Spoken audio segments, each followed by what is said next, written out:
Okay, you're live. Alrighty, welcome back, everybody. It's Wednesday, February 26th. We are the House Energy and Digital Infrastructure Committee, and we are continuing our work today on Draft Committee Bill 250896. And we are joined today by some folks from the Agency of Digital Services. So I'm Representative Kathleen James from Bennington 4. Scott Campbell, Frank Calgary, that's his sister. Chris Morrow, Windsor, Bennington. Christopher Howland, Rutland 4. Sarah Torrey, Washington 2. Graham Clumpner, Chittenden 13, Burlington. All right, and who's in the room? Lisa Godin, JFOIT consultant. Julie Frechette, Morris Strategies for Gainwell. Stacy Gibson Granfield, Project Management Office Director for the Agency of Digital Services. And John Kelly, ADS Chief Staff. Great, and for the record. For the record, Denise Riley Hughes, Secretary for Digital Services and Chief Information Officer. Great. Thanks for joining us. So I understand you can be here till 11. I swapped my schedule around so I can stay for the whole time I need. Super. We've got a few members that are at a press conference, and they're going to be here as soon as they can. But I guess I think we should probably just dive right in. I don't want to hold you up or hold up our work. So you had submitted, and everybody has a copy of your suggested language changes, which are pretty substantial. So I think that we should maybe start by getting your high level feedback on the bill. High level feedback is that I looked through what was being proposed and went back to our original conversation around intent and goals of gaining information and having information in order for the committee to have a level of oversight, but also have a level of visibility into what's going on and what's happening. And so the proposed language that the last version pulled together, I think, was at a level of detail that wouldn't necessarily net the outcome, in my opinion, given if I went through the mechanics of how this would happen, but also some of the placement of the changes didn't match what your intent was around dashboard. And so we went through and made some suggested modifications that we would to the committee to adopt. So why don't I think we really need to dive in because our intent with the bill was to be really clear about what kind of data we're looking for and what kind of data we think would be useful to us in a way that is statutorily required so that 2 years from now or 3 years from now, if none of us are here and, you're not here and no one in the room is here, that the legislature and the Vermont public continue to receive, sort of the basic tracking data that we feel is important to see how a project is progressing. And I want to go back to the reason why I want to take it all the way back to the reason why we feel it's important to put this in statute, which is one, what I just said, we may all be gone and we want to make sure that the work lives on. But also I think that we had heard in testimony that the previous, your predecessor, had responded in part to the auditor's report by saying that he was only going to report on the data that was required in statute. And so I just want to make sure that we don't wind back up in that place. And so I'm curious to know how I'd like to kind of, if it's okay with you, walk through how your high level language matches up sort of detail by detail with the really specific things that we want to make sure we see. Because I need to have I think we all probably need to have a granular understanding of like, here's what we really want to see and how does that how does your new suggested language deliver that and where? Sure, I think, would that be helpful for everybody? Okay, happy to do that. So, regarding, Before you get started, I was gonna print a copy for myself. well, I have one for you. Do you have one for me? Oh, great, thank you. Ask if anybody else. All right, sorry.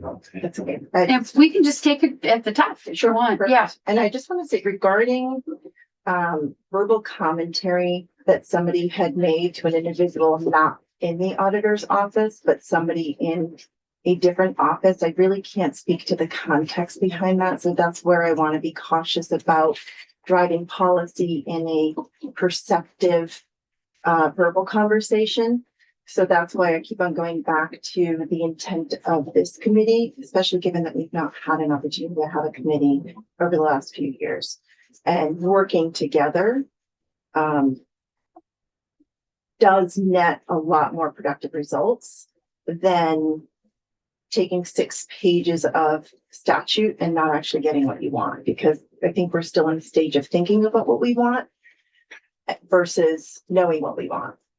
And what I don't want to do is come back next session and have you guys changing statute because what's in there isn't actually what you wanted. So that's based on the recommendations that we've put in here. Some of it is grammatical changes and some of it is more specific to what's in there. And I want to make sure that I share again too, that the concept of the dashboard is something that ADS did when it became created. It was never required. Yeah. Being required and not being required doesn't necessarily change the fact that we're still going to provide that information. There's also avenues for us to make expectations based on standard and policy of administrative policy so that it does provide a level of requirement in the event that I am not here in the future and you're not here in the future. So it can go beyond just statute. So, practice and policy, I think, is a good balance. So the first one, it hits just a description of what the changes are, rather than calling out dashboard independently, because there's changes beyond just a dashboard. I said information and details regarding information projects. Are you at the purpose language? Yes. So information versus dashboard, that's an important change because the dashboard may not be the most effective format, or There is a section for the dashboard that I left in gotcha. there, but you've made changes to more than just a dashboard. The annual You've report as made well. informational changes. Okay, Yes, so keeping it high level here because we've got a section about the dashboard and a section about the annual. correct. Okay, So if you jump down to section 1, I think lines 18, 19, and 20, what this section is for is not about, this is about every division. So we have a 1-pager view that touches all aspects of the Agency of Digital Services. And although I sent the link to Representative Campbell and Representative James, I think that we can easily provide that to the broader committee. This is a misalignment of this content because this is overall ADS, not isolated to just projects. so we're in the section that deals specifically only with annual the report. annual report. So page 1, you're at the page 1 section A1. Yes. Okay. And so what we did was we just removed that language and you'll see that we've added it down below when it comes time to speaking specifically about project reporting.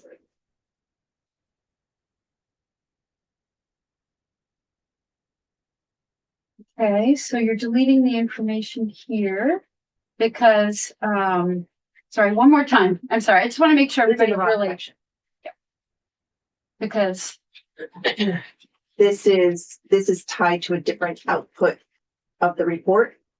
And this is tied to a much more detailed overview of everything that the agency is working on across all the divisions, including cost savings, financing, staffing. That was where you got the 389 on the staff. And more than just projects. Projects ends up having its own section in there. But this is a high level that I think has like between 14 and 20 different data points on it beyond just projects. So it's only one aspect of what we do. Okay, and then it comes in below. Correct.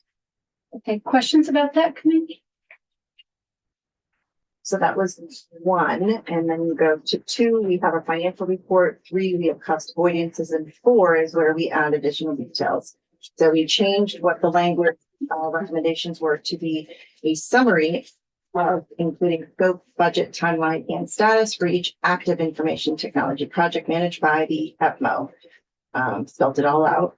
Status will include details as to changes over time, including project closure details and indicators of projects being on time and on budget. This summary is intended to provide transparency for project details to the legislative body and the public. So I think it's important to include the intent of this as a measure of making sure you are getting what you want, because if you are not getting what you want, then we can go back to this and say, if your intent is to do this, this is not what is actually being accomplished. So I think this is an easier way to measure that in ways that won't block us from advancing and maturing in the areas that we are trying to. Let's see, hands. Yeah, Representative Torrey. I was just gonna ask, is this the annual summary? Should we put the word annual in there? It's up above in the description of A. So this would be.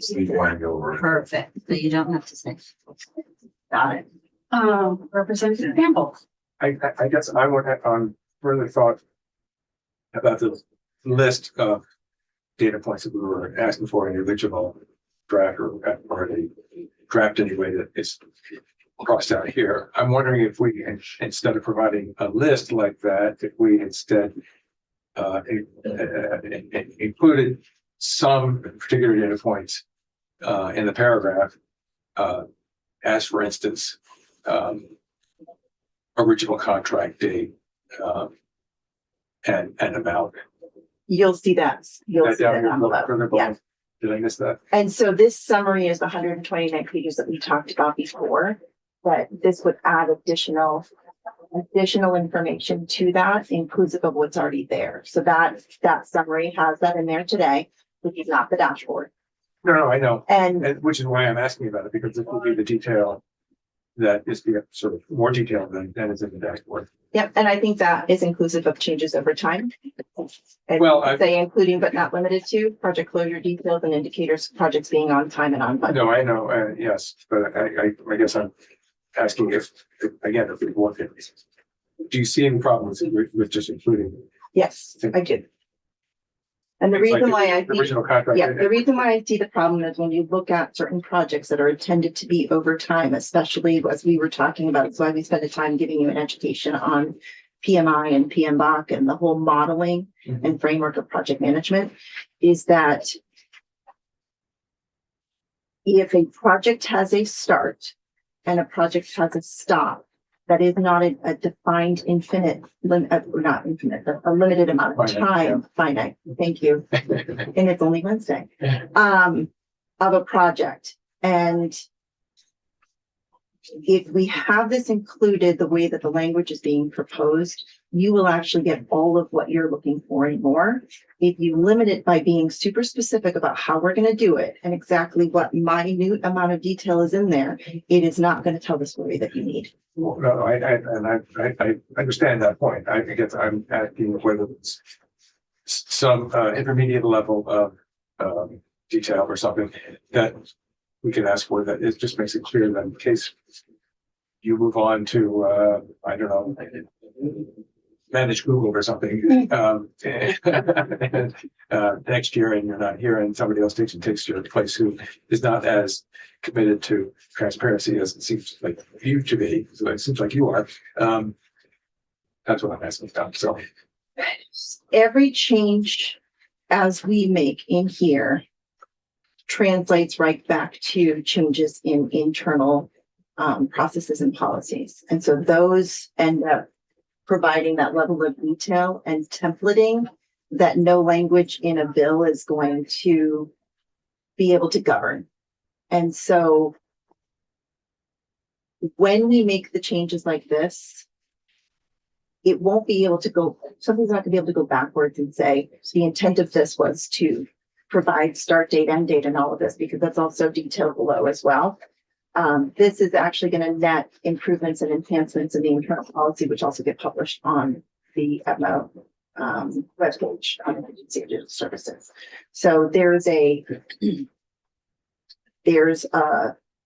series of events that have to happen after this goes into effect, and my hope is before, because I think that we've shown that that's what our hope is to do, is now Stacy Gibson Granfield will go back and make marked change within the internal process as well. So now the standard exists where you must provide this information, because once we've modeled the tool and the technology off of it, it's really hard to go back.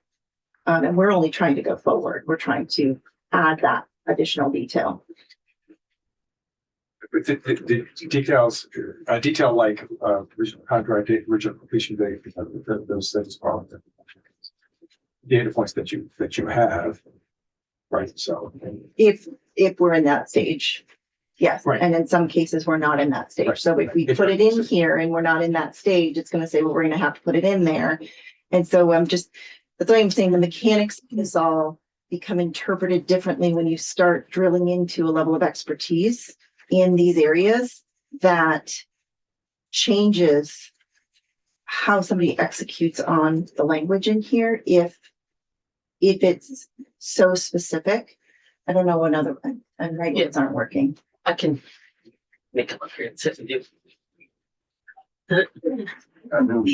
So I think the intent of the changes that we're recommending is when we talk about status will include details as to changes over time. That means every time there's an event that changes the makeup, if you will, of the project will be detailed in the report. So in other words, Including they're- contract start if date, they're- including, right, so but not limited to, that's right.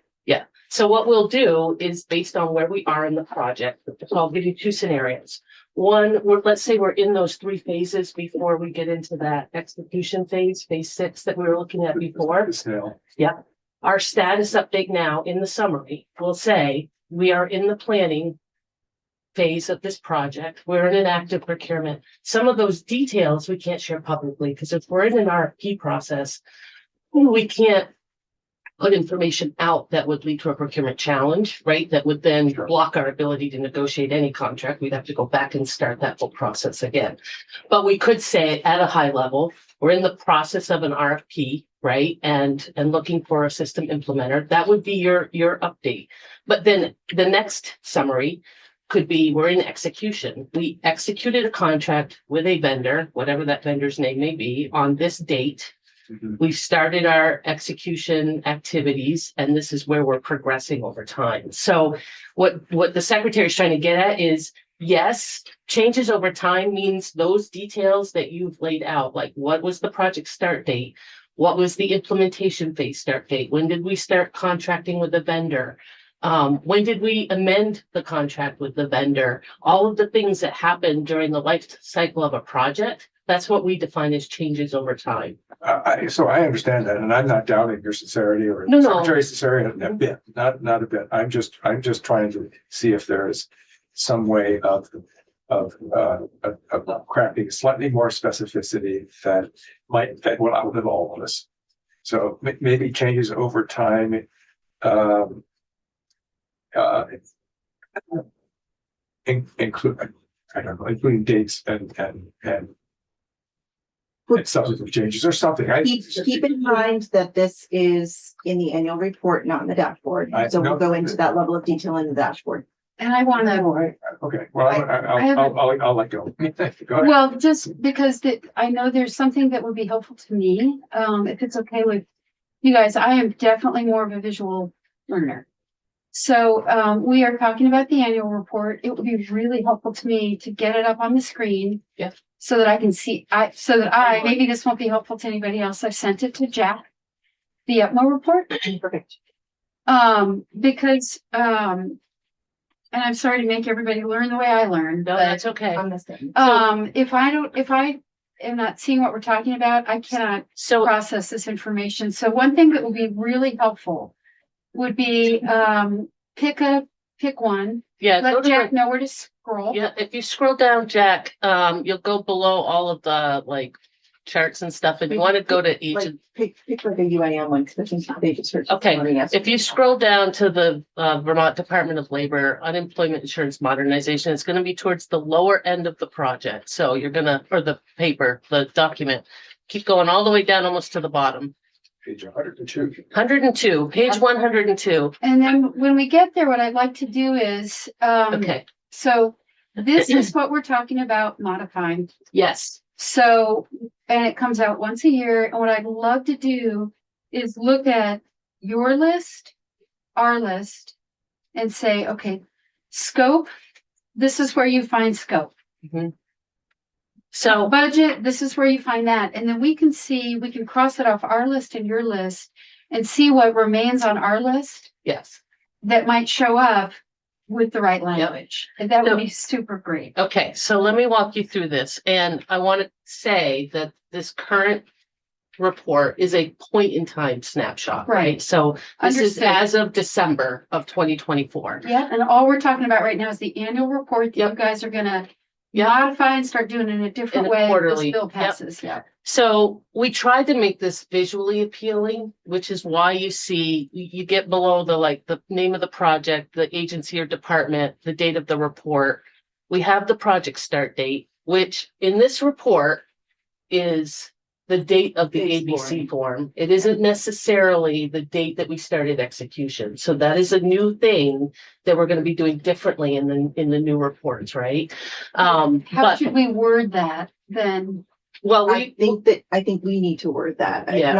not in statute, but again, it's gonna change on here based on what you've shared with us for feedback. But it's Okay, helpful if we have the right language in statute, so that then, so the concern I have about putting all of this detail in statute is project management processes and procedures evolve. Terminology changes, right? Especially as we talk about changes in industry. So we follow a practice that's international. It's not just a Vermont practice. It's not just a United States practice. It's an international methodology. And so as organizations learn and adjust, the terminology changes. If you are prescriptive in the terminology in the statute, at some point in the future, that may actually make it more difficult for us to give you the information you want in a meaningful way without having to spend a lot of time defining changes in terminology. So what we're trying to demonstrate is that based on the report you see today, we know that we need to make changes, and we can lay this out differently, right? So like for project start date, in the new report, we could say the date that we started assigning resources was this date. The date we entered execution is this date, but we're not necessarily going to have that on every project, right? Because not every project will be in execution when you get the report, but we will do a better job of defining what those data elements are in the report itself.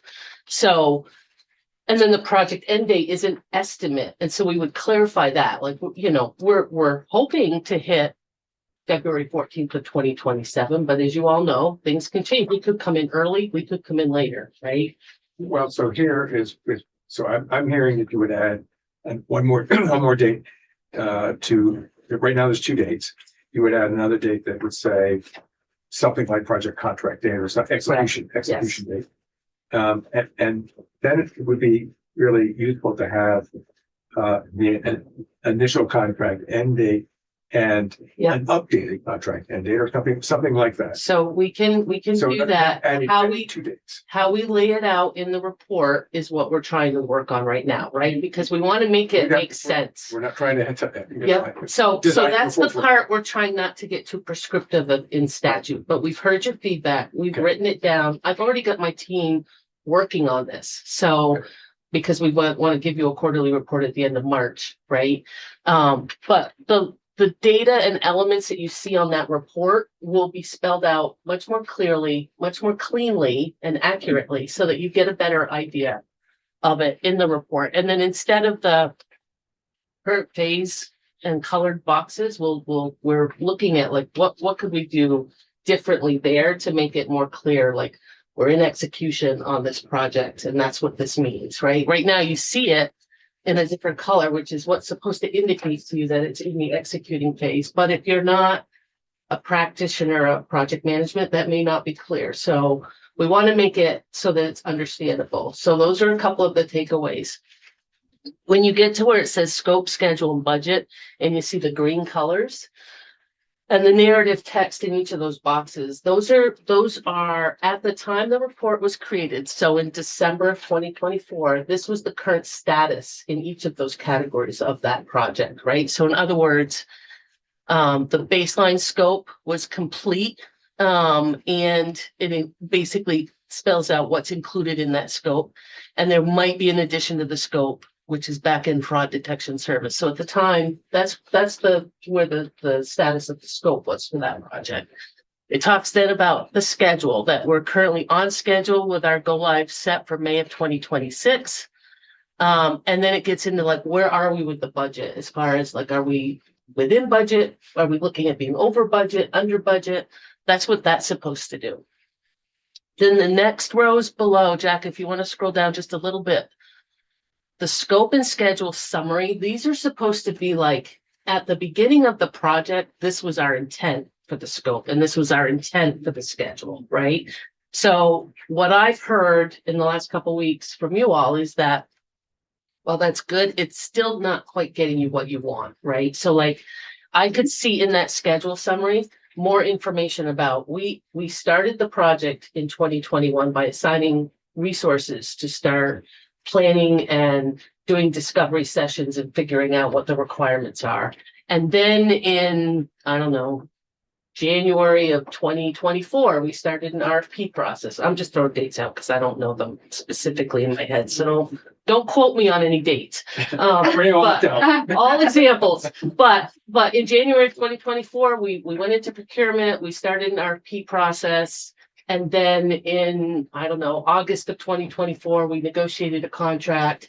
And in January of 2025, we started implementation activities, right? So we'll put more of that detail in there. The other things we've talked about is that budget summary. I will tell you, I agree with you, does not tell any story, really. It just tells you this is what we started with and kind of what we expect the state costs to be. If there are federal funds in here, it's not included. It doesn't give you a good overall picture of the budget and how we're performing. So where we've already started working within the tool on building out a better way to represent budget and what that means. And if you scroll down to the next page, Jack, this is an eye chart. It's going to be a little hard to read. This is our first attempt at trying to show our budget over actuals to date on the project. So if you look, you'll see where we have budgeted amounts that are really low to start. And the vendor implementation we show in that the very long dark blue, those are our estimated budget costs. And then the total invoice is the lighter blue. So we're trying to figure out a way to present that in a more visually appealing way. And we've got some other ideas and things that we're working through that we'd like to present. So all that to say, when you get your next annual report, we expect to tell a better story than what we've been able to tell to date, which is not just the status snapshot in time, but a more holistic narrative of this is the project. These are some of the changes we've been through. So the one thing I haven't mentioned is being able to show and reflect the change orders, right? It may not get you to the actual document itself that was signed off on by the state, but it will give you enough detail to say that in January of 2025, we received a change request because the business wanted to add more scope to the project. They decided to go forward with the fraud detection services. That addition of scope requires more time for development, more time for testing, and it will come at an additional cost. And so what we're going to do is be able to take that data and reflect it better in the report. Those are not details we've ever really contemplated for the annual report before. So it's a new thing for us, but we are very much invested in being able to tell a better story about how projects are performing. And I think that we can do it. What I would say is we need some time, right? So my project managers have to put a lot of this data into our tool. They carry them outside of the tool today in many cases, or they update the schedule and the cost information, but the actual change orders are, kept in Word documents off on project SharePoint sites. So they're going to need time to get this data entered into our tool. So for me to be able to give you all of the information you need, I need time because they're also managing actively all of these projects. And so we want to give you what you want, but there is an effort that's going to go on behind the scenes to get us there. And there's some improvement in our process that also needs to be made. So I just wanted to kind of caveat that we're fully invested. Our desire is to share our good stories, even our not so good stories, but to share information. We just need time to pull it all together. Rep. Campbell? Sure, and I completely understand and appreciate your efforts in this. What I think I'm hearing you say is you're committing to including, in effect, a list of changes to a project that would include sort of a brief sort of one line about what the change was and its impact on budget and schedule. Is that? Yep, that's fair. Yep. Okay. Absolutely. That's the reason I did. I am the caller on her. Representative James, yes. Couple of thoughts. So that's really helpful. And I want to reiterate what Rep. Campbell said. So I am on page 2. We're still in the annual report. And I'm seeing in our list, we've got scope, you've got scope. We've got status, you've got status.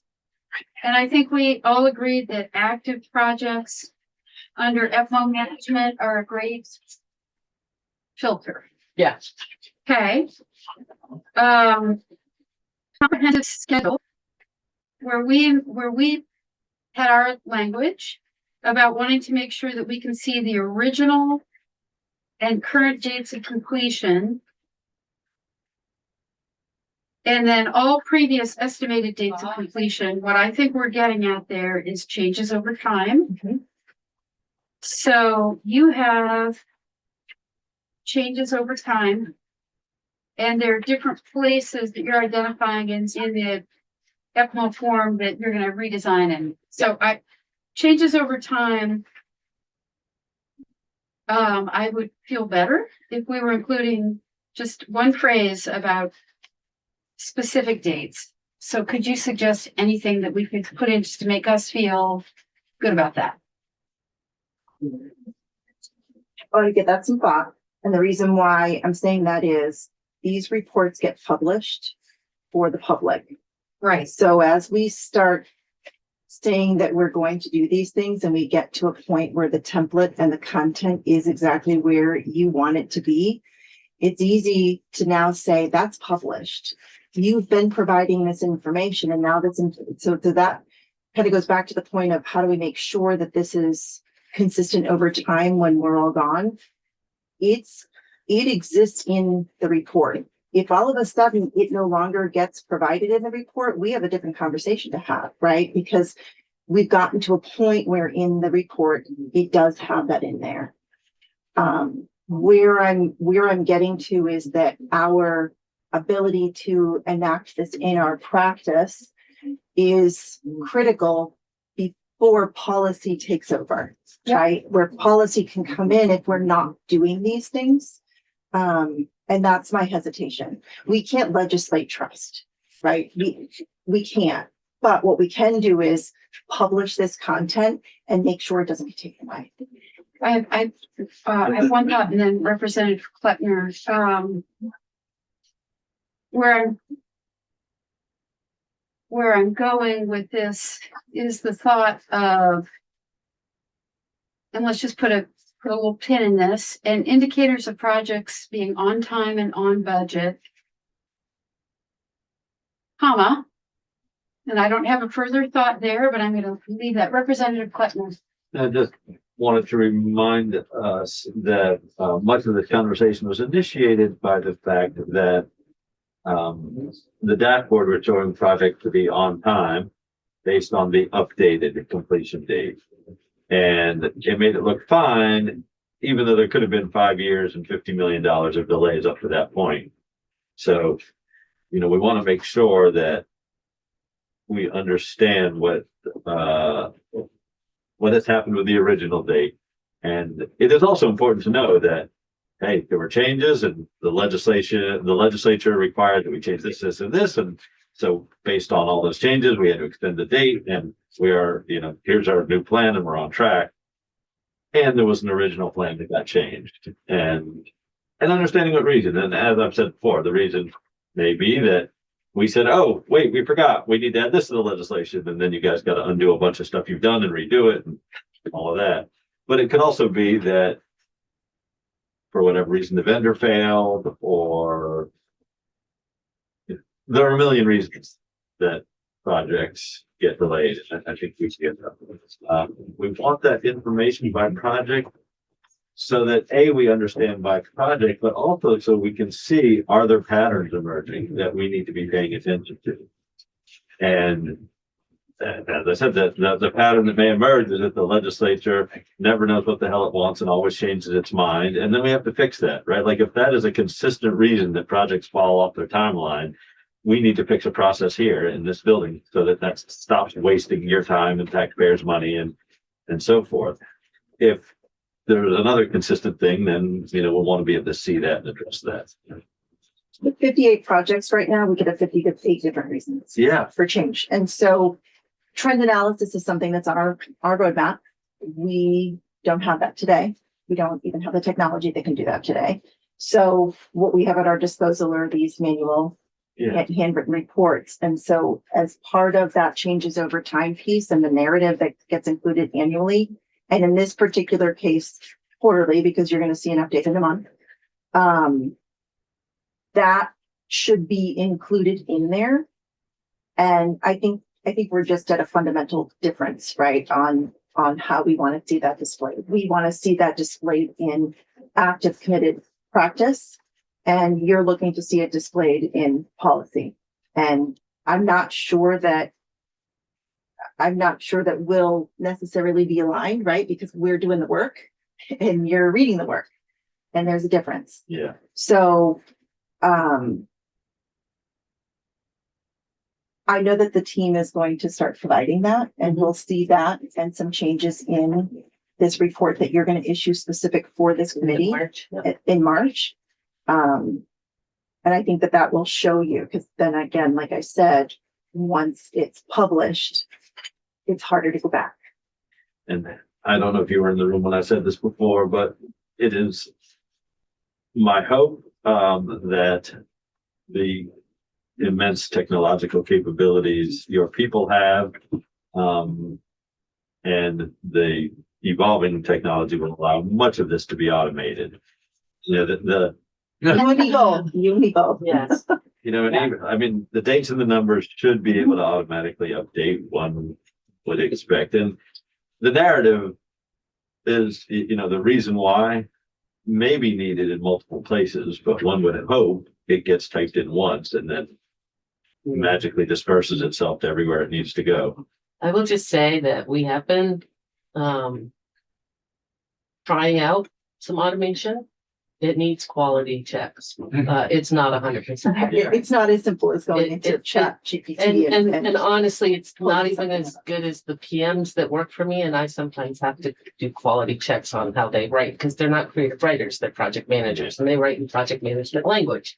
So, I hear you, and I agree. We're looking for ways to bring in automation to make our jobs easier, because there is such a demand on it these days. I will say I'm not unaware of how that is not often used. The company I was at, it was a dashboard that recorded a bunch of information, and it was in a system and had to be entered manually from there into a spreadsheet and all this stuff. And I'm like, automate it.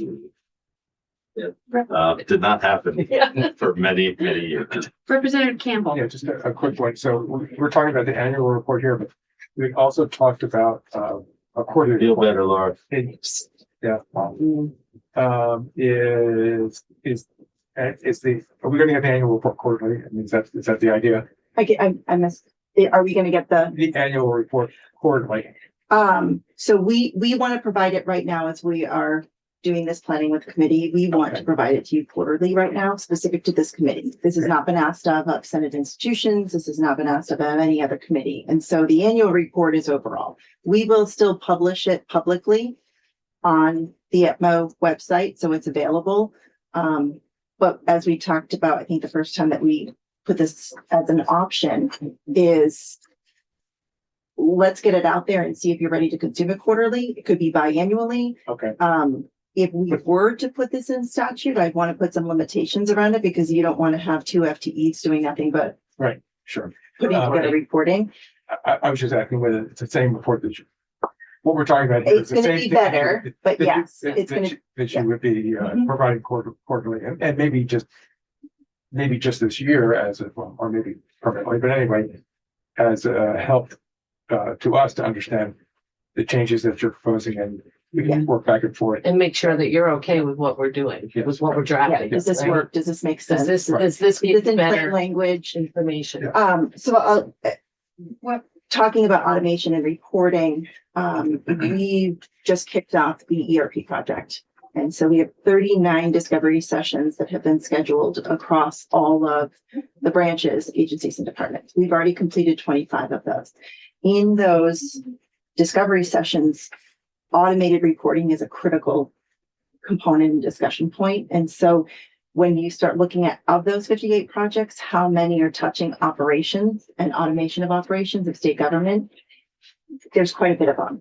And so a lot of these are coming up in time, and it is happening now, which is why I think because our sleeves are rolled up and we're hands deep in a lot of this,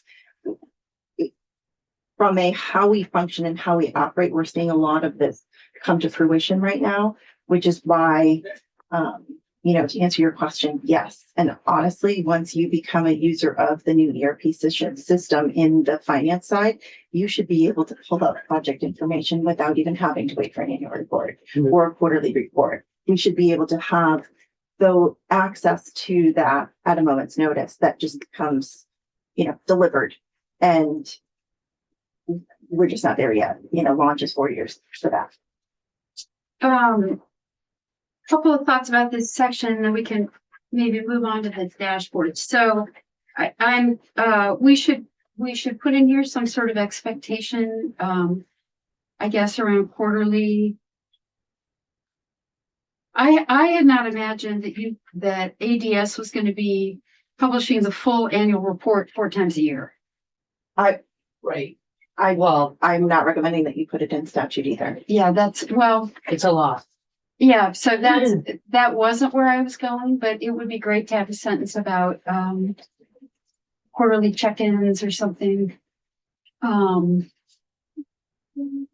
you may not want to have the full 140-page report on a quarterly basis, but maybe we could define projects that you would want to see on a quarterly basis.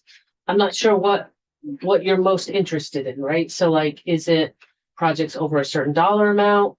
Is it projects that are in the direct appropriation category? Like, I'd like to ask that we if we table this, because I would like to show you the dashboard as we start getting into that section too, because we've made some dramatic changes to that already. Just a couple thoughts before we move on. I'm still stuck on the idea of adding even half a sentence to, assuming that we bail on our language and revert to yours. The committee's going to need to feel, comfortable that like, okay, we're definitely going to get, what we're looking for. And I wondered about putting indicators of projects being on time and on budget. And now I'm still looking at our bullet points about original current estimated date and original current estimated budget. So indicators of projects being on time and on budget.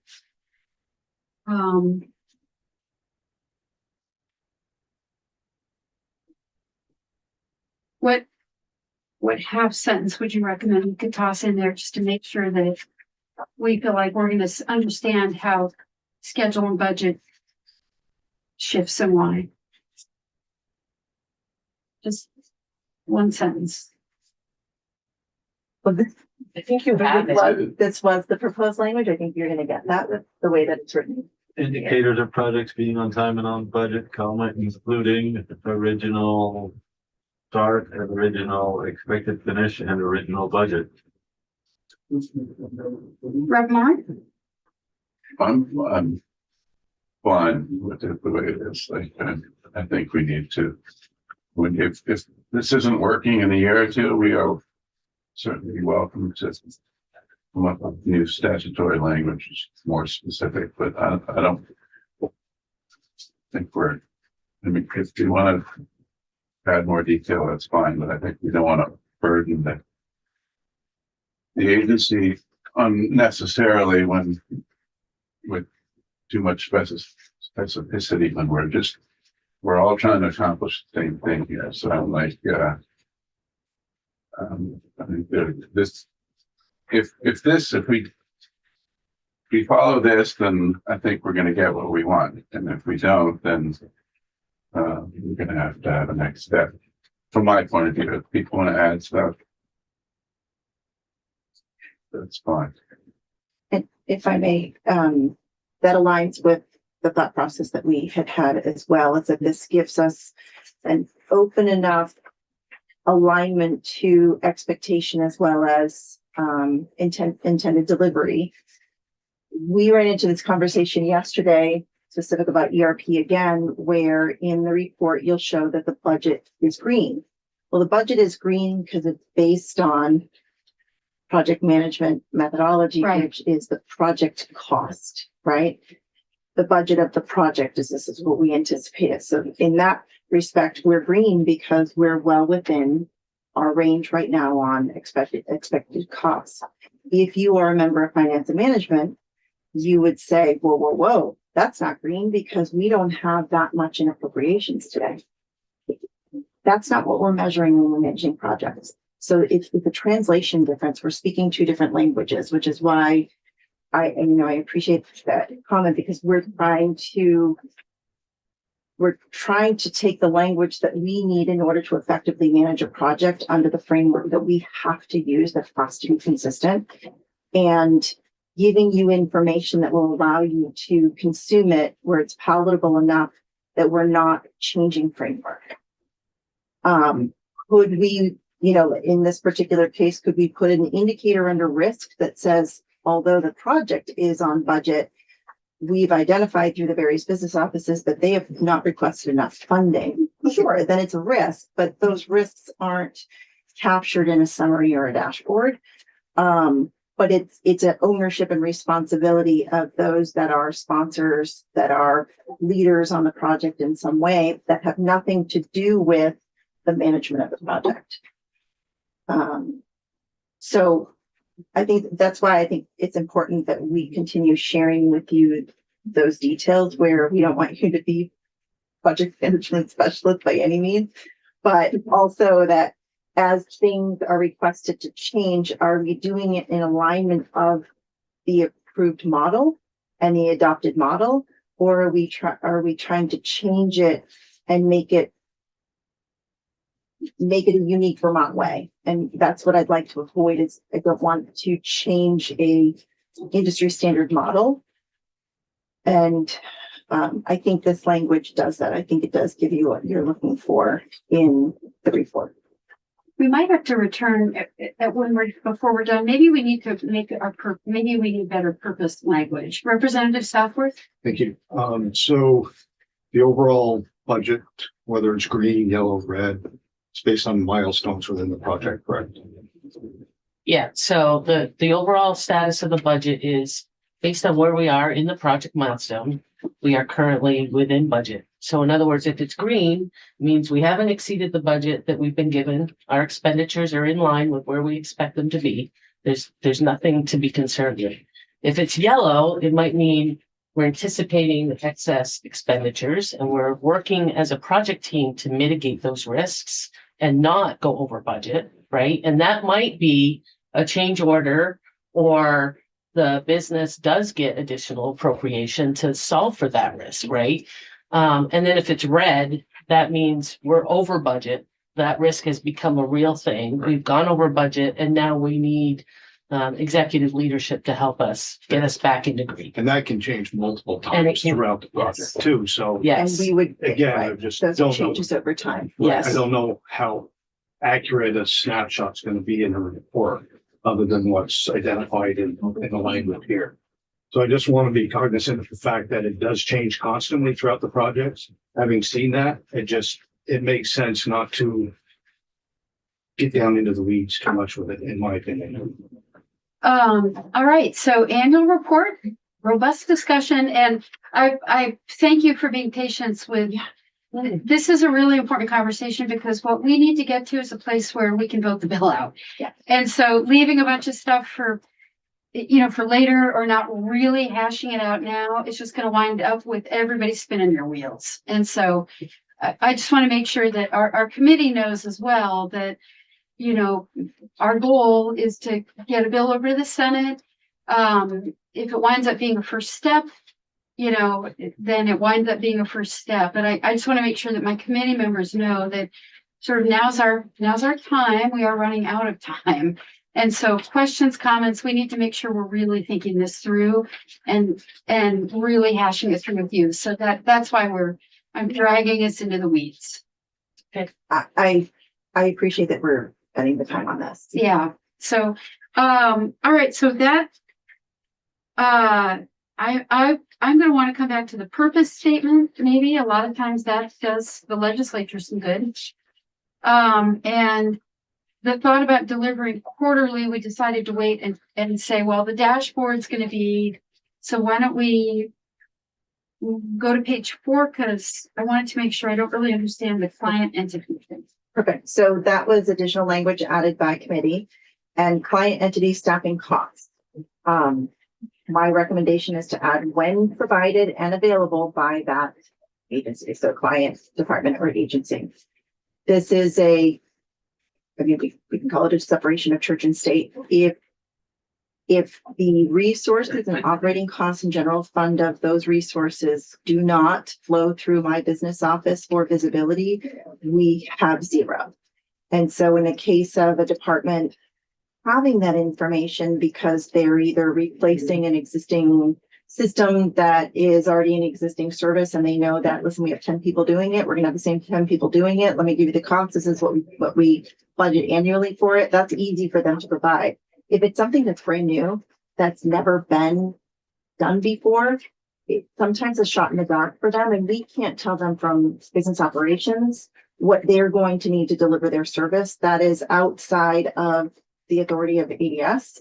And so when it is available and provided, we do capture it on the ITABC form, and we can make sure that when the business is filling out those details, that we capture that as best as possible. But when it's not provided, I think it definitely becomes a gap in the report that you will see to say, hey, this is interesting. This department isn't providing the operating costs, but asking ADS as a mandate to have that information is something that we don't have the authority on, which could have been where maybe making an assumption that prior CIO may have made that statement, is that you don't want to give us more authority than we should have.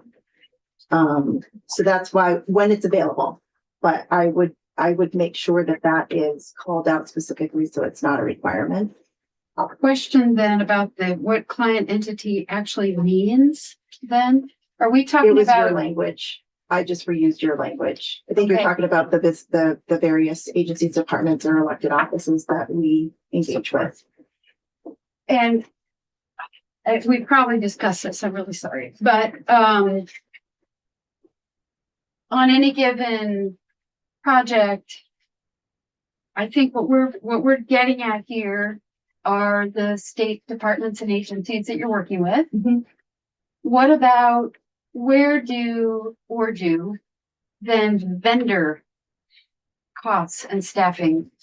Those we capture. So when we execute a contract with a vendor, we know what their costs are because it's in it's in the contract. And so we use that contract cost. So we're capturing those already in the Yeah. project, the IT project costs. What we don't always have availability to is the business cost. Right, the client, and to put it more in layperson's words, I think, so for example, we talked about the Department of Labor, right? They're going to have staff of theirs that are working on this project, right? But they're not charging their time to the project. This is just part of their day-to-day job, right? So in other words, the way that different business agencies create their budgets, they create their budgets based on staffing and how much those positions cost. But they don't base their budgets on projects per se. So you could have somebody that processes unemployment claims every day, that's their job, and they're asked to come into a discovery session on a project related to fixing or replacing their system. That's just part of their day-to-day activity. It's their work assignment for the day. So when they go to enter their time on their timesheet, they may not even be entering anything. It may just default by the way VTHR is set up. So their 8-hour day, they're not breaking up to say, I spent an hour in this meeting, I spent 2 hours entering claims, I spent another hour over here doing this other activity that my boss asked me to do. They don't charge their time that way. So for my office, the challenge then is, one, the business can't really tell me how much time their staff are spending on projects because they're charging their time based on their position. And even if they could tell me how much they think they're going to spend, I have no way of going into the financial system to tell you how much was actually spent because they're not charging to a code that I have access to. I don't have access to other people's confidential payroll information. I only have access to project codes. So in order for us to do this, the statute would actually have to require all of the other departments and agencies to charge to project codes. Because I don't have authority to mandate that. I can't tell them what to do or how to charge their time. So that's the quandary in that language that we're trying to avoid. And if you see in the annual report, the state operating costs are included as a section in the chart. Not all of them are filled in. So for the most part, they are pretty well filled in because that information has been provided, but it is not always a known for them. And it's also not one that we would have visibility to. Well, should we rephrase this to be state operating costs or something like that? Or I guess what I was tripping up on is this client entity sounds like this strange thing. Maybe we just delete the word entity and just say client, department, or agency staffing as one alternative. This was I know this was added, right. And I think this was based on a comment or a recommendation from the auditor, and this was the interpretation of that. Okay. If I recall, I think Rick actually got it from the original ADS statute, that there was some wording in there. Language. No, We've never, ever. he did grab it from a statute somewhere because The he just mentioned it, current yeah. client entity. So he would know where it came from, but Okay. yeah, I'm sure there's a better way to define it. Maybe we could do that. But I think it's Right now. separating the ADS costs and the project costs from Yes. Yes. the other, the named department or agency who is The the ADS recipient of the customer. project. So is there another way of putting that? What- Right, and how do you guys call it? I would not recommend that we say customer. No, Business? Business is I usually say what we business, call it. but then that ends up getting, we're not a business, we're the state. So, a client entity, Business division, anyway. Yeah. Client, department or agency sounds like fun. But, one other question though. Are we done with that? no, we don't know what we're gonna say. Okay, So, well, sorry, Well, I'm not moving on till, let me ask another question. okay. Well, if you can think about that for a second. Okay. We have the $500,000 threshold here. Didn't we talk about, changing that to something else? Where? you removed, that was covered up above, you removed that in the proposed language. We agreed, given that, and what the proposed language was, projects that the Enterprise Project Yes. Management Office was involved in. Right. So right now we do report on all of them regardless of the dollar amount, but if it wasn't if our team was not involved in it, we would have no mechanism to report on it. Do we need this total cost? I can share. So that 500 we recommend keeping in there because it was listed under records. We're not even in annual, we're in record keeping. Correct. Yeah, So this at least. you're gonna have records on everything. This at least keeps the mandate in there around the 500K. I'm not sure I have a decision one way or the other. We have Because records on all. no the matter what projects. we're reporting on anything that FMO is engaged in. I would just be clear that you want records on information technology projects under the oversight or management of the PMO. Otherwise, we may not have those records, right? And so an example of an IT project that we're not involved in would be an IT project that the judiciary is managing, right? I don't have oversight over that, so I can't be held responsible to provide records on it. So why don't we just say under oversight of that? Perfect. That's fine. Did you write that down? Okay. What about a business case including life cycle costs, life cycle and staffing costs when provided and available by the relevant department or agency? Let's get rid of the client. Or by the partner.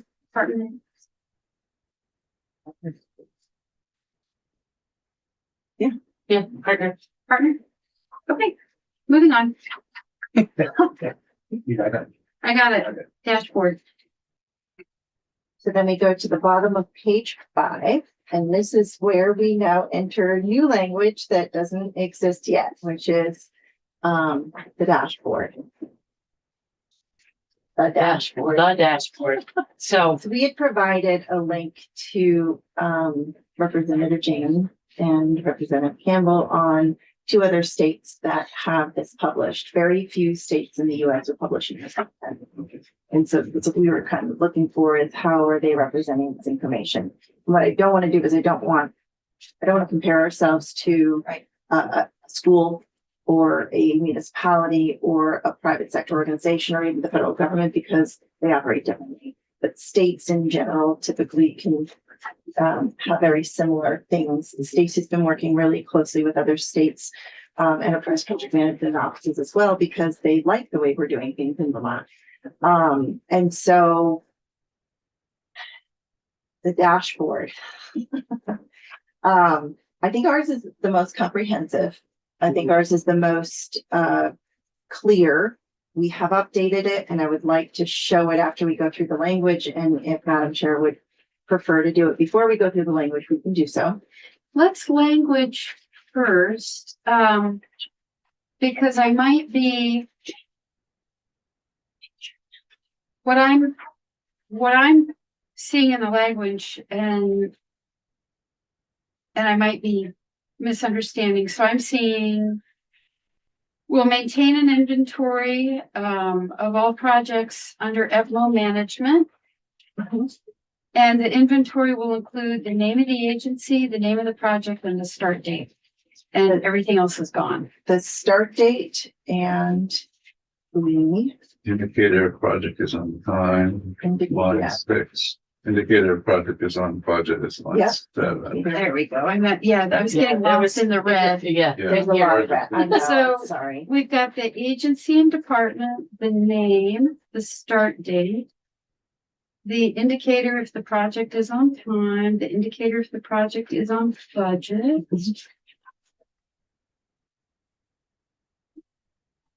I think that's it. This Slide was- There were a couple of us, I didn't even at the same time. So this is where I'd like to go back. One, the reason why we removed everything, it was a hold on, I don't remember that this is what we talked about. And let's see if we can accomplish this in the dashboard first. And so if Jack can share, this was published last night. And this morning.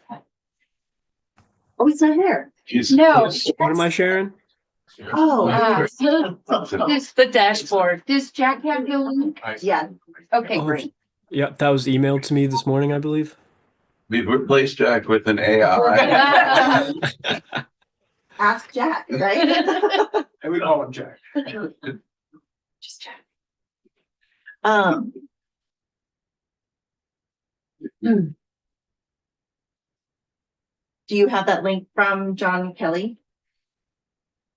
And those that are at home following along can see the same thing for the 5. I found it and I am pulling it up as we speak.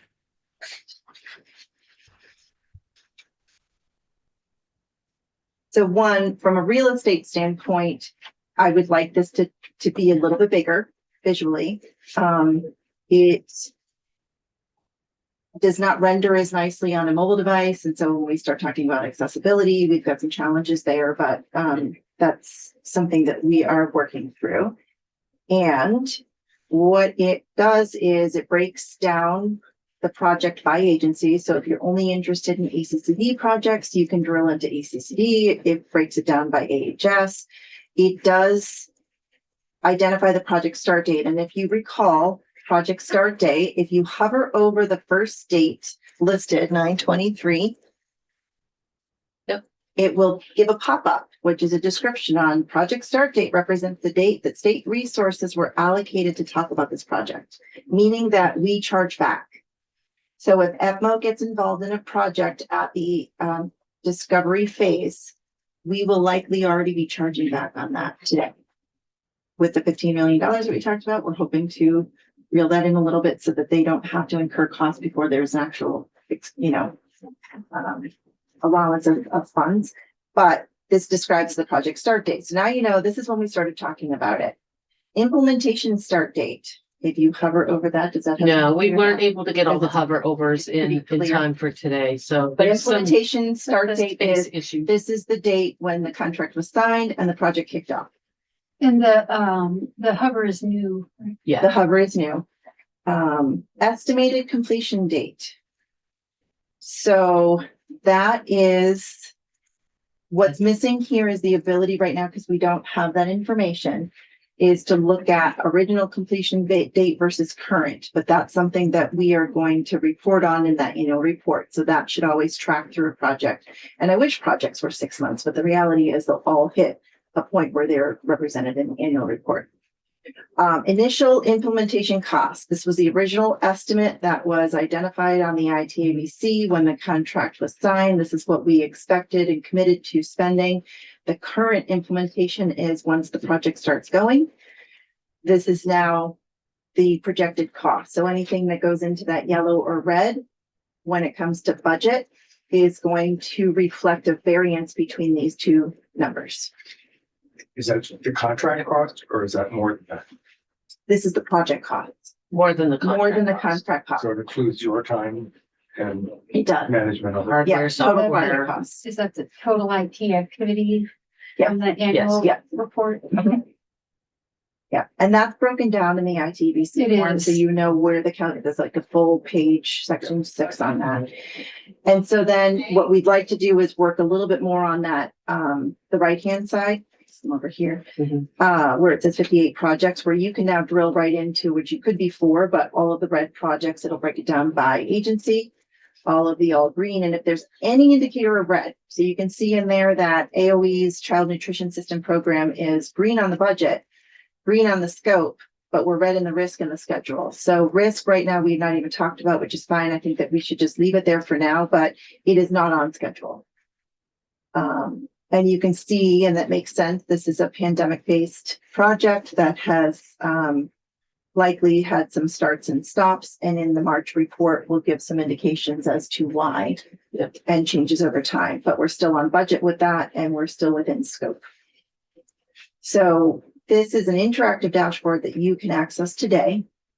And based on, I'm sorry. Oh, I'm sorry. Yeah, You want Representative questions Morrow. now? Can you just, because we're on different, we're just the first Oh. line. Oh, for ACCD? Yeah, Yeah. if it's, the So, budgets yeah, match, the budget numbers match, why would that be a red? so it may be because they are in the process of understanding that they might be going over budget, but they haven't updated the cost information yet. So in other words, they could have risks out there that are telling the team that this is at risk and we're likely going to go over budget. but they haven't been able to update the cost yet I see. because they're still figuring it out. And what I would say was schedule, that could also be an indicator too, meaning that it has extended the schedule. Which And is that going to have also an means impact that on the you've budget. got people assigned to it, incurring time and incurring money of the project, but it's not progressing further. So that would be one that the estimated completion date and the estimated original and estimated new, if we could populate that in there. And right now we just don't have those numbers. Yeah, so one of the things I talked about with my team is there's a couple of things that we want to try to work on. This is where I was saying we just need some more time, right? Like we could potentially provide some way to drill into the change requests behind some of those indicators. I can't currently present that on the data today because I have to build it out in the tool first and then get it into Power BI and do all the formatting stuff. And that just takes time to do. And so we haven't had enough time in the last 2 weeks to do that. But that is one of the things we've been discussing. The other thing that we're also considering is what are some relevant other data artifacts that the dashboard could link to that are appropriate for public consumption, right? I think we talked before about like project charters, for example. I would want to look at them for each project before I posted a public link because there could be security information in them that we don't want to share publicly. Or there could be names of people that aren't comfortable having their name on a public website, right? Because they like to stay hidden behind the scenes when they're working. So it's things like that where we want to just take some time to do our due diligence and make sure that the information we are posting publicly, but also for the legislature, is meaningful, it's relevant, and it doesn't expose us to any unforeseen risks or vulnerabilities, right? Exposing our vulnerabilities. So this is a work in progress. What we wanted to share with you today is that we're already working on this. And we hope to have a much better dashboard in the next few months. I don't want to put a timeline on it because I will tell you, I had to divert people off of other things to do just this. So I need to be kind of mindful of their other commitments too, and make sure that we can do both without impacting something else that's on their plate. But those are things that we are actively doing. And so as we're sitting here today, people are doing some of this work. So you mentioned potentially ultimately linking to more detail. Yes. And which I think would be terrific. I'm imagining that detail would then actually be useful for the annual and the quarterly reporting, right? So Possibly. it would be maybe a subset of that, but it would be something that is also dumped in there so that it's something that is it's not time that's spent just on this. It's something that should be used also. Yeah, possibly. Yeah. So, I mean, I think we've talked about a lot of different changes to both the report and the dashboard. And it's a bigger lift than it sounds. I wish I could just throw it into a computer and say, just give me the world, and it would spit everything out in exactly the format I want, in the language that we need, and with all the details that we need. Unfortunately, it doesn't work that well. So our intent here is to share with you as much information as we have available so that you know. I think that we call it Monday morning quarterbacking, but there's, some anecdotal commentary of folks who aren't doing the job, who have oversimplified the concepts here. Right. And the reality is that it's very manual and arduous, that we don't want it to be. We want it to be automated, and we're going to get there. But I do feel confident that once we have it published, it does put it in a position where it's much harder to go backwards. It's much harder to remove that information down the line. So if we can have that in there, irrelevant of how detailed you feel the language needs to be to drive that intent in statute, that I think once it's there, it's going to be really hard to remove. So I want to get to a point where you're looking at this saying, yes, this is exactly what we were looking for. And I feel like we're hopefully close to that point. And you mean hard to remove because the expectation level is set. It's published. Yeah. Okay.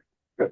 So it's almost like published, set in stone, without having to limit the progress and maturity in language that doesn't align. Okay. Couple of questions. Did you review them? I'm sorry. Yes. Go ahead. Thank you. So excellent progress. That's always delightful to see. And I'm wondering for visual dashboard, I mean, the one important column we're missing is original estimated completion date. Mhm.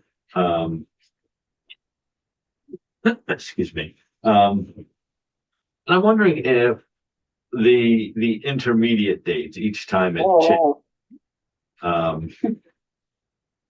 whether that could be information that one clicks through to or hovers over like that. I don't see any way to include that without it becoming unusable and unhelpful. So one thing that we talked, myself and one of my teammates talked about late yesterday afternoon, because we were going through the dashboard and checking it for quality, was there might be a way to link to changes, to the change data, not the change requests themselves, but like if we're able, That list of. right, if we're able to, and this is a big if, we haven't tried this yet. I mean, we kind of looked at one prototype in our tool where we can, within one project, kind of a table format of here are the changes over time on this project. So like this was our initial contract, right? And the amount and the date. And then we had change order 1, and it changed the date and the dollar amount and then a description of why. Very short, brief statement, right? Is there a way for us to create that report and then have the dashboard linked to it? So we're exploring that as a possibility. And I don't want to promise you that it'll be there the next time you see the dashboard, but that is one of the things. And so I think the one thing I would say, if the secretary will give me just this one little opportunity, with the statute language, Madam Chair. wow, or Madam Chair, is don't be so prescriptive in what you want to see in the dashboard that it limits our ability to provide you that information creatively. So in other words, if I have to put all the change orders into the dashboard, this is going to become multi-pages. It's going to be a slog on the system to upload that data. Right now, it takes about 30 minutes for it to update when we press the refresh button, right? So don't tell me how. Let me understand what you want to see, and then let me come to you with, okay, here are a couple of options on how I can give you that, because then I think you give us the opportunity to use more than one tool to get you the information you're seeking. I do think there's a way to help you understand the changes. And I think there's a way to do it in a relatively visual way, like with the dashboard and linking to other documents that aren't like really labor intensive and wordy. But I need time with my team to explore that and figure out how we can do it. Like the hover overs is a good example. Part of why we didn't do it is because on all of these columns is because we ran out of room.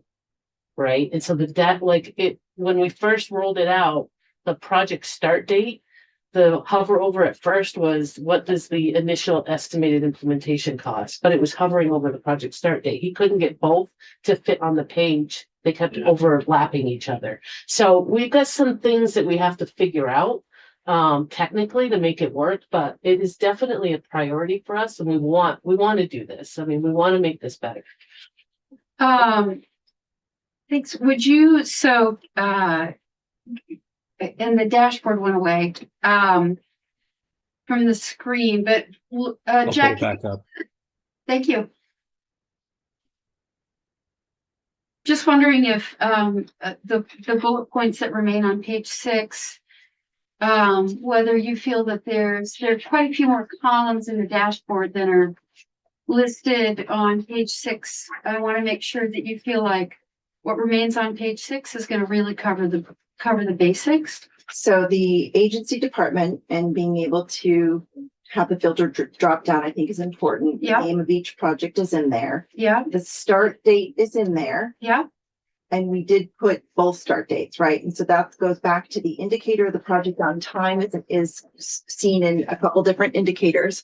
One is the project start date, and the implementation start date gives you a range of, it's taken them 2, 3, 4, 5, 6, 7 years just to get to the point of contract execution. So that's interesting and a concern, right? So that's an indicator that you can be looking at. Is that, So that's the difference between the two. yep, I'm just Okay. wondering if the language should be a little bit stronger here, because all it says is start date. The indicator if the project is on time is the other language.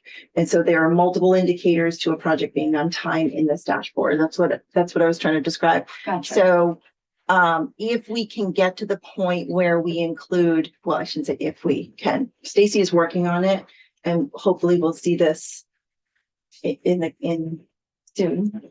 I hate putting a date behind it, but I can't have you pulling people up. I do this.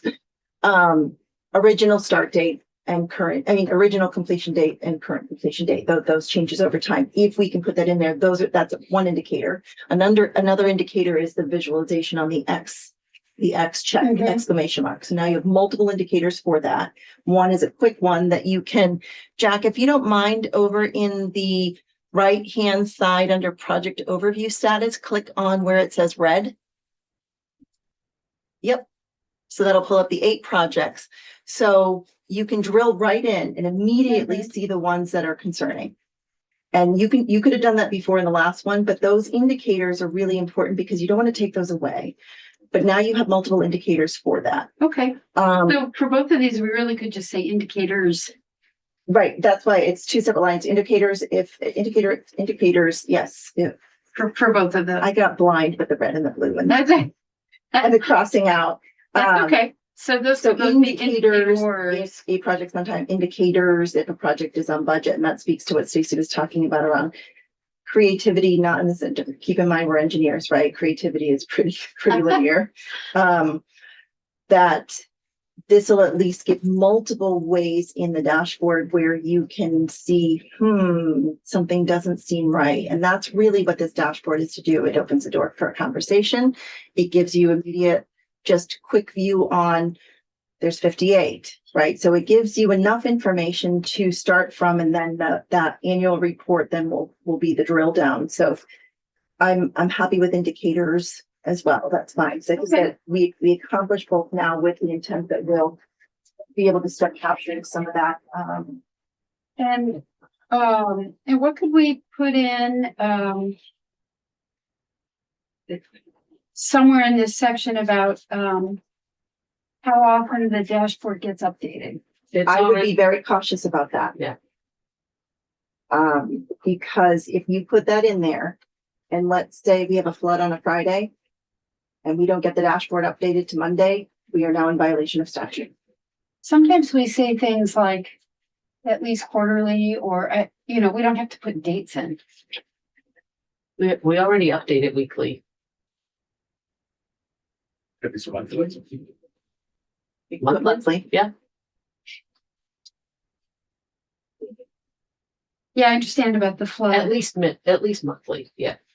Okay. Don't say at least. Okay.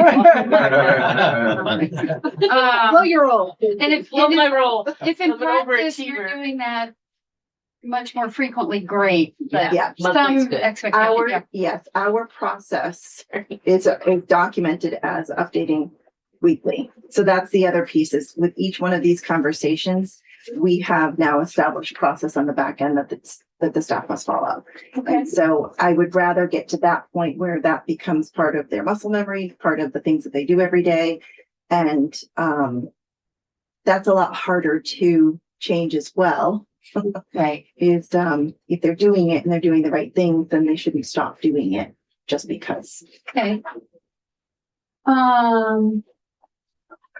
And I did remove the date change because if these changes are acceptable to the committee, then there wouldn't be a concern for shall take effect on, because my hope is that by your next report, based on everything that we're saying in here, we're doing. Sorry, what do you mean? When we talk Section on 2. Oh, on the last page, yeah. okay. Well, all acts have effective. I had changed it to 26, Oh. given everything that you had put, but I removed that. Oh, before I okay. sent it. Oh, that's right. Yeah, that would have been. Yeah, okay. Um, So I think this is a really strong starting point. And also showing what we've been able to do thus far the last 2 weeks. My hope is that as you're looking at the work that this committee is doing, that this now becomes a little bit more palatable and it makes a little bit more sense as you're getting up to speed on 58 projects and things. so I want to go back to the purpose language. Oh, Representative Torrey? Just on dashboard.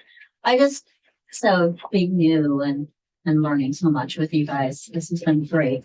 I just want to make sure, that we all understand what green really means, because I see the value in the dashboard is if we filter to red, that red would be the quarterly report content. Because if we all agree on what green is, our oversight job is a lot easier because we don't have to really look at green.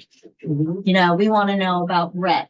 So but the important thing there is that we're all talking about the same things, that we understand what green really is and what red really is. And are we getting there? Do we feel that we're making that kind of progress? And how does that need to look in a statute is another question. That's where I'm at right now. I don't know if anyone else feels. Representative Sibilia, did you have, love what you've done with your hair. Oh, there you go. Hi, did you have a question? I think it's answered, but it's my question from yesterday, which is around the request for flexibility and what in the bill. I really have some confusion around what is possibly tying hands. And today it occurred to me, excuse me, and I would like to ask you, is it the dash? Is it that it has to be reported on the dashboard? Is that the flexibility that you're asking for? Like, you're trying to design our dashboard as opposed to the questions that we're asking? And I apologize, Secretary Riley Hughes, for missing the first part of your testimony, and if this has already been covered, Madam Chair. I think it may have been covered, and this speaks to what you spoke about, which I think it relates to the explanation that you described, which is getting over prescriptive will not net the results that you're looking for, and keeping it based on intent and the language that we drafted as a modification to what the committee provided, we believe will get you what you're looking for.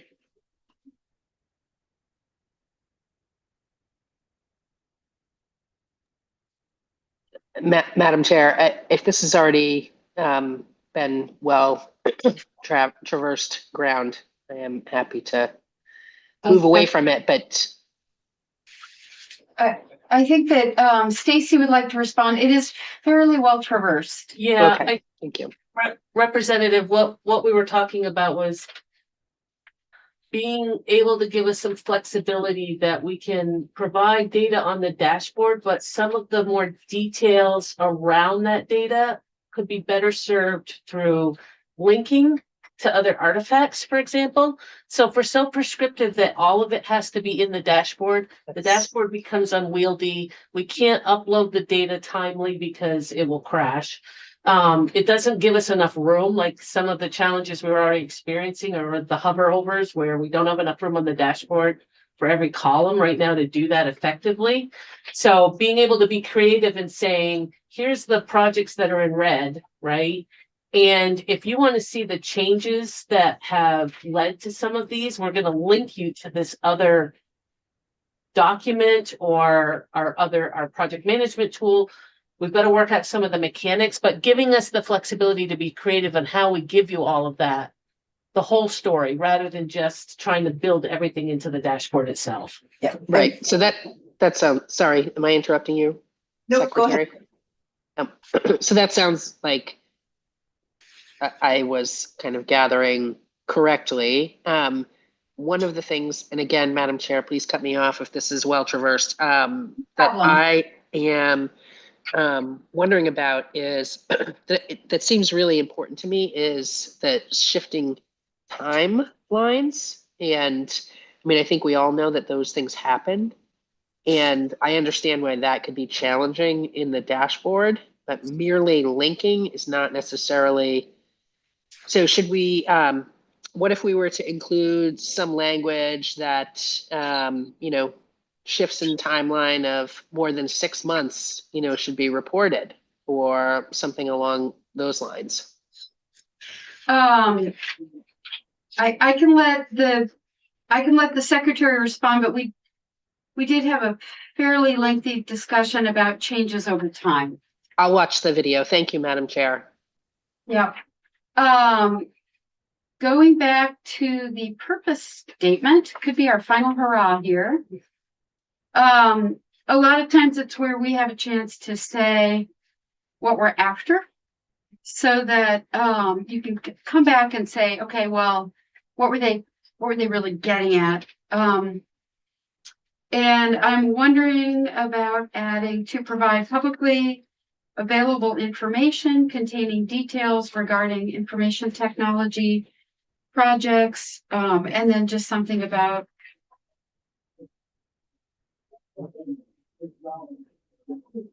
whether, how they're progressing, whether they're on time and on budget. Something That's fair. super basic. Mhm. Okay, so does anybody, Representative Morrow. Question about once a project is completed, what do you guys do in terms of looking at going back, looking at the process, looking at the end result, like really digging in and seeing, well, does this match our business goals? Not the technology side so much. It's like, okay, this is what we were trying to achieve from an operational point of view in whatever agency it is, and this is where we got. Answer that? Okay. There's couple facets to that. So from a project management standpoint, we're going to have project goals, and those project goals, especially like why are we doing this, can also align to what business goals are and business intent. So those are captured in the documentation, whether it's the ITBC form, the project charter, any of those things. Now, measuring the project progress and the project goals becomes the responsibility of FMO. Measuring business goals and business outcomes becomes the responsibility of the client entity. And so they work with the Chief Performance Office, whether or not there are KPIs that are already built into the charter of their agency or department, or it becomes to this project. Some of them may not be reflected for a year or two, depending on whatever the intent is. Some of them can be realized right away. But how they measure that and what they measure really is something that becomes the onus of the business entity. I think Brett Morrow brings up a really good point. One of the key issues in software development is the customer, client, whatever we're calling that entity, has to define what they're looking for in a way that programmers can then program it and get them what they want. And it seems to me that's where a lot of projects fail or don't realize their intent is the customer is unskilled at providing that guidance.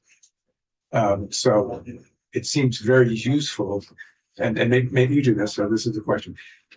It seems very useful for ADS as the agency representing the business, and I shouldn't use business anyway, where things get actually done. It would be very useful for you to check in subsequent to a project completion with the agency or department to see if they got what they were looking for, and to what extent you can be coaching agencies and departments to define better what their project goals are in the future. you know, it's just, again, that's sort of an iterative process, right? So does that? It's that an make sense? iterative process. Definitely makes sense. You're hitting right on where we've identified gaps across state operations. Yeah. Whether ADS fills those gaps or they get filled elsewhere, we've started taking on some modeling on how we address that. When I say we address that, how we as the executive branch address that. Stacy has portfolios that she manages projects under, and those portfolios are aligned to certain commonalities. She has a new portfolio that she's starting, which is business process transformation. And the work that we've done under the ERP project has been a catalyst for moving forward quickly in that space. It doesn't exist in government today. And when we look at project success, measuring project success right now is measuring some of the technology. And we've gone into a lot of these projects saying this is not a technology project. This is this is an AHS project. This is a UIM project, and technology is the fuel, but it's not the destination. Right. So if we stop measuring the technology as the end result and start measuring the impact, we open a can of worms, but it's a good can of worms. We don't do market research. Right. We don't look at what the typical Vermonter is looking for when it comes to usability of online services. There's a lot of things that have to happen to say that we're mature in that space, but I think our starting point is to bring in business process transformation, so that we can start digging in a little bit deeper around change management and organizational change, because we had been so focused on the technology previously that now having a little bit more of a user experience focus can open the door for processes are going to have to change. Improvements are going to have to be made. Efficiencies are going to have to happen. So we are in incubation right now with that, I guess I would say. So, but some sort of post-project interview with the And would be seems like the language in here, when it says closure, that's Yeah. what we're talking about. Yeah. So we will start reporting we have closure reports. I was cautious about what we called them because I don't want to mince language, but really it's this project completed. These were the goals. So there is that report. We just never included it. It is now built into that section 4. Yeah. So that should start being included as projects. I wasn't looking for language to add to the statute. I was just. No, I Yes, just wanted to draw a correlation that we're thinking the same thing. Yes. Okay. Yeah. Thank you.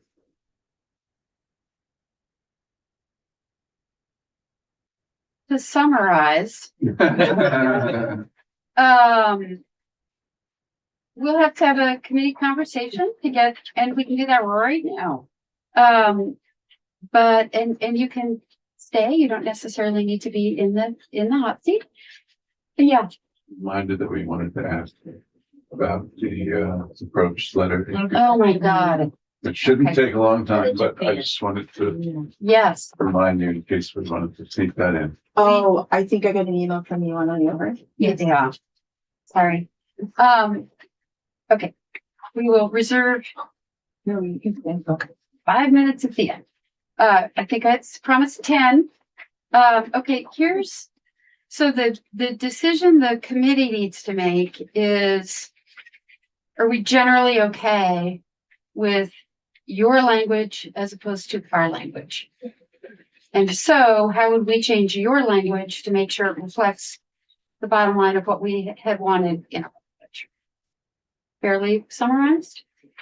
So for me, in order to use Secretary Riley Hughes' language, I would want to add a sentence to the purpose section on page 1, explaining to the world that our purpose is to make sure that publicly available information gives people a clear understanding of how projects are progressing and whether they are on time, and on budget, and if not, why.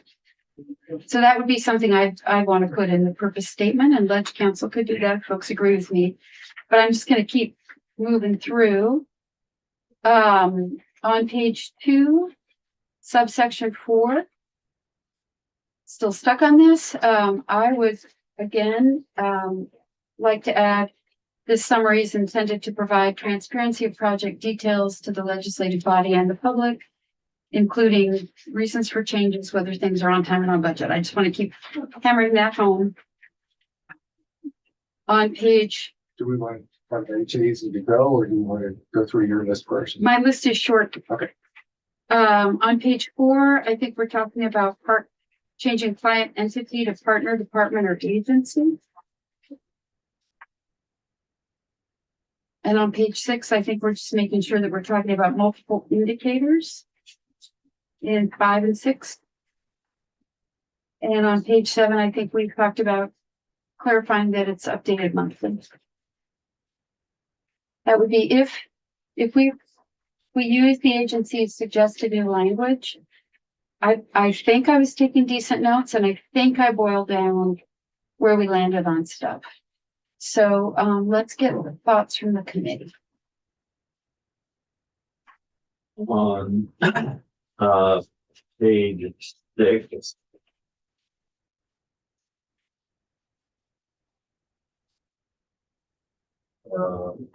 This was the new lines 6. I would suggest that we revert to the original language, asking for the original estimated date of completion of each project. Where are you again? Lines, new line 6. Yes, new line 6. Say that again.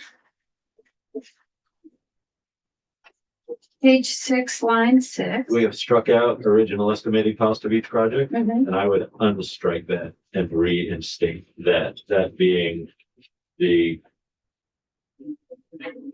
original impetus and most important piece of information that we want. Therefore, not be in favor of striking it out. And I would like to keep I like the indicators of project is on time and indicators of project is on budget. And you're saying, can we, and then also add back in Yeah, original estimated cost of the project? no, original estimated date of completion. Okay.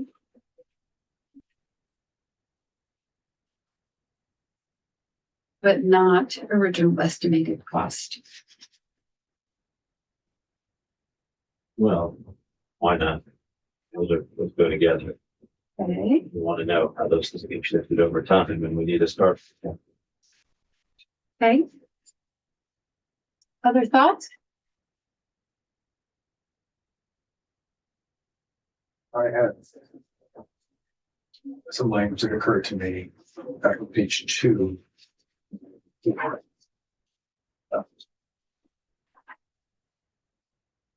I wanted to more specific, without being too specific.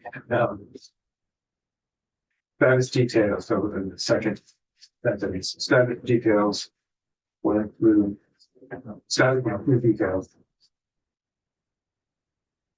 on substantive changes to projects and impact or impacts on the budget and schedule.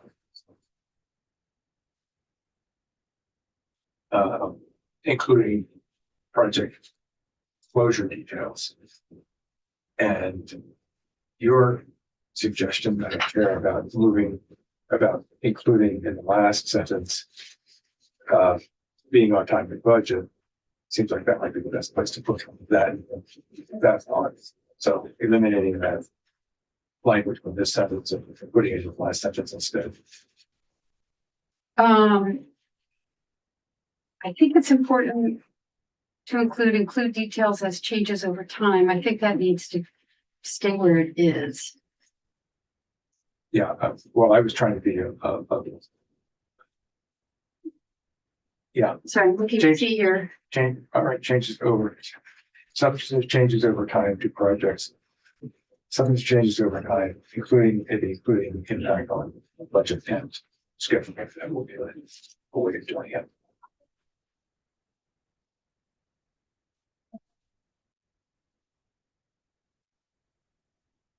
doesn't it say indicators of projects being on time and on budget? I'm not Yeah. sure what you're trying to get at. Well, I'm trying to be a little more. A little clearer, that's all. And project being on, indicators of project being on time and budget is, it's fine, but if the chair had mentioned having that thought really in the last sentence, as sort of intent language, it's intended to provide transparency of project details to the legislative body and the public. Something about as the project being on time and on budget. I think I am trying to keep in my mind anyway, I was trying to keep these changes to sentences that were clearly about our intent as opposed to the specifics of what we're asking them to do.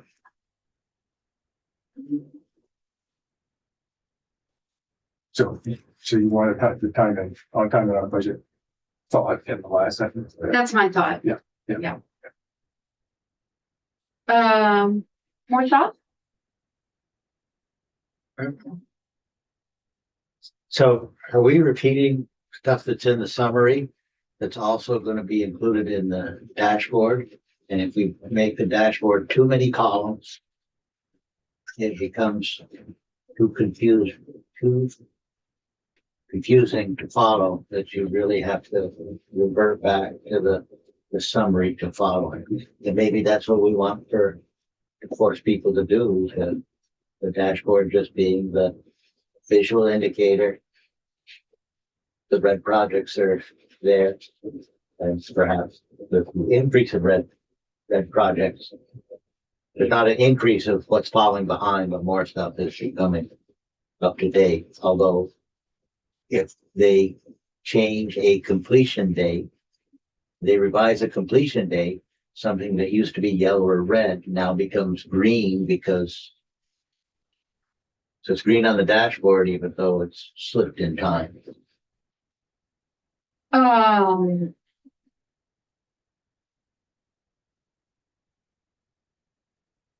Yeah, I think,